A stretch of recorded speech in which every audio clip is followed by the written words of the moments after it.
Police டிபார்ட்மெண்ட்டை கையில வச்சுக்கிட்டு பிகினிங்லயே இனிஷியல் ஸ்டேஜ்லயே இந்த போதைப் பொருள் நடமாட்டத்தை ஏன் கண்ட்ரோல் பண்ணல? மனசாட்சி உள்ளவங்க இந்த பிரச்சனை எல்லாம் ஏன் நடக்குதுன்றது அவங்களுக்கே நல்லா தெரியும். இன்னைக்கு சட்டம் ஒழுங்கை பத்தி கேள்வி கேட்க கூடாதா அப்படின்னா தாராளமா கேட்கலாம். இது ஜனநாயக அரசு, மன்னராட்சி எல்லாம் கிடையாது, மனசாட்சி உள்ள மக்களாட்சி.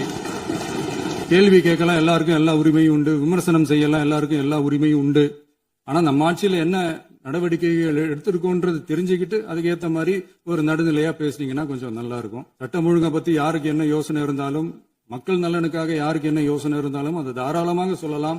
நம்ம அரசு அது காது கொடுத்து கேட்கும். நம்ம அரசினுடைய நிர்வாக திறன் அதை பத்தி பேசுறவங்களுக்கு ஊரடிச்சு உலையில போட்டு ஊழல் மேல ஊழலா செஞ்சுக்கிட்டு அதுல இருந்து தப்பிக்கிறதுக்கு பேர் தான் நிர்வாகத்திறன் அப்படின்னு சொன்னா, அப்படிப்பட்ட ஒரு ஊழல் செய்யற நிர்வாகத்திறனை நம்ம அரசு ஒரு நாளும் செய்யாது. பொட்டி பெட்டியா பணத்தை வச்சுக்கிட்டு, பெட்டியை வச்சு எல்லாம் செஞ்சுக்கிட்டு, போதைப் பொருள் பாதுகாவல் கழக மாடல் அரசாங்கம் செஞ்ச ஒவ்வொரு ஊழலா வெளியில வந்துகிட்டு இருக்கு. டாஸ்மாக்ல அது என்னப்பா அது பேரு, பார்ட்டி ஃபண்ட், கட்சி நிதி அப்படின்ற பேர்ல அடிச்ச கொள்ளையெல்லாம் ஒண்ணு ஒன்னா இப்போ கவர்மெண்டோட